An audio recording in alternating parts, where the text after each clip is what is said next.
गए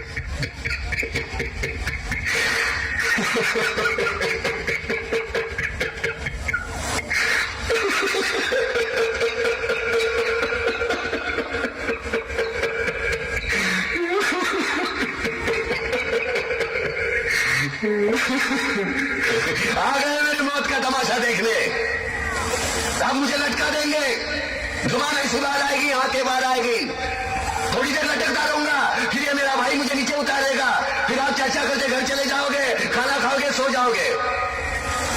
तुम्हारी ये नामर्दानगी, बुज़दिली एक दिन इस देश की मौत का तमाशा इसी खामोशी से देखेगी। कुछ नहीं कहना मुझे तुम्हें, कुछ नहीं।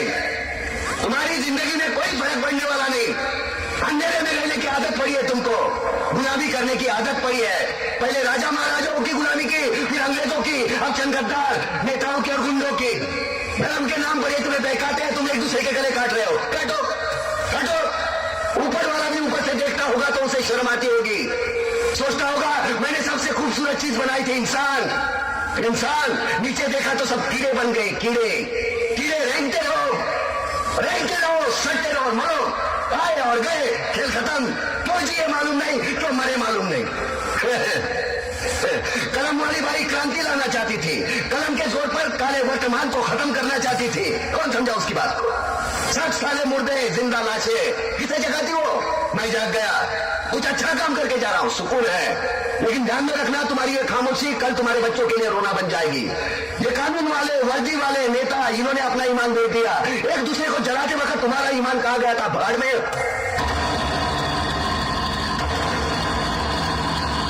ये पिस्टू जैसा हमारा पड़ोसी मोई आने वाले कल में शायद अपने आप को दुनिया के नक्शे पर देख नहीं पाएगा। एक बात भूल रहा है, उनके घर में जो रोटी बनती है ना, उसका आटा भी विदेशी चक्की से पीस के आता है। साले अपने खुद के देश में सुई नहीं बना सकते और हमारे देश को तोड़ने का सपना देखते हैं।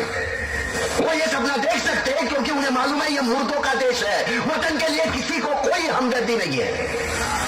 इसे तोड़ना बिल्कुल आसान है। मैं हिंदू, मैं मुसलमान, मैं सिख, मैं फलाना, मैं ढिमका। एक लाठी को तो कोई भी तोड़ सकता है, लेकिन लाठी के भारे को तोड़ना मुश्किल है। मैंने बचपन में पढ़ा था, स्कूल में, 3वीं में। मैं क्यों समझा रहा हूं तुमको, क्यों समझा रहा हूं? पागल हूं मैं, भूसा भरा पड़ा है मेरे दिमाग में। क्यों बातें कर रहा हूं इन पत्थरों से? हंसो हंसो, खुशियां मनाओ। क्रांति की राह पर एक और कुत्ते की मौत मरने जा रहा है, कल कोई और मरेगा, हमें क्या? हम इसी तरह जीते रहेंगे, है ना? जियो भाई जियो, जैसे चाहिए वैसे जियो। मैं हिजड़े की जिंदगी जीना नहीं चाहता। ए ला चल चल,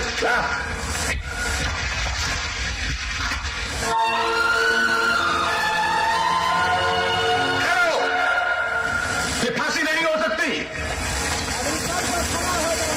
उन देशद्रोहियों के खिलाफ जो सरकार को सबूत मिले हैं, उससे साबित होता है कि प्रताप ने उनको मारकर देश का उद्धार किया है। इसलिए भारत के राष्ट्रपति ने उसकी सजा माफ कर दी है। ये रहे उसके कागजात।